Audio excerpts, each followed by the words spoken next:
அன்பான நண்பர்களே வணக்கம். நான் ஸ்ரீலதா தயாளன். போன பகுதியில் கேட்கப்பட்ட விடுகதையும் அதற்கான விடையும் பார்க்கலாமா? இது 5 எழுத்துக்களை கொண்ட வார்த்தை. முதல் 2 எழுத்துக்கள் இலக்கத்தை குறிக்கும். எண்.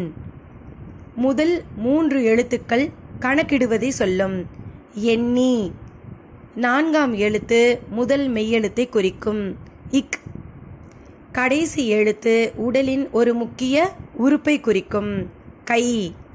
மொத்தம் சேர்த்தால் வரும் வார்த்தை எண்ணிக்கை. முயற்சி செய்தவர்களுக்கு பாராட்டுக்கள். இன்றைய பழமொழி: பழைய பொன்னனே பொன்னன், பழைய கப்பரையே கப்பரை. பொன்னன் என்றொரு வேலைக்காரன் ஒரு நாள் பொற்காசுகள் நிறைந்த புதையல் ஒன்றை கண்டான். புதையலை தன் வீட்டிற்கு எடுத்து செல்லாமல் அங்கேயே அதை மறைத்து வைத்து பின் தினமும் அங்கு சென்று அதை கவனித்து வந்தான். புதையலை கண்ட நாள் முதல் அவன் குணத்தால் மாறுபட்டு சொல்லுக்கு அடங்காத வேலைக்காரன் ஆனான்.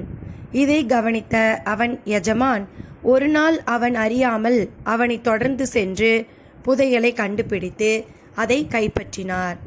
மறுநாள் புதையல் காணாமல் போயிருந்தது கண்டு தன் விதியை நொந்த பொன்னன் மீண்டும் பழைய பொன்னன் ஆனான். புதியதாய் கிடைத்த கப்பரையை விட பழைய கிண்ணமே மேல் என்று எண்ணினான் பொன்னன். இதையே பழைய பொன்னனே பொன்னன், பழைய கப்பரையே கப்பரை என்ற பழமொழி விளக்குகிறது. அதனால்தான் கிடைப்பதை வைத்து மனம் மாறாமல் அதை நம் கட்டுப்பாட்டில் வைத்திருப்பது சிறந்தது என்றனர். சரி, இன்றைய தகவல் பார்க்கலாமா?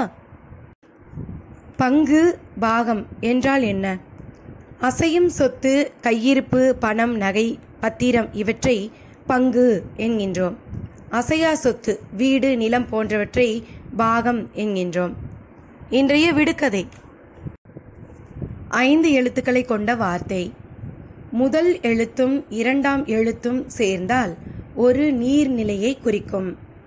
2ஆம் எழுத்தும் 3ஆம் எழுத்தும் சேர்ந்து ஒரு வேதத்தை சொல்லும்.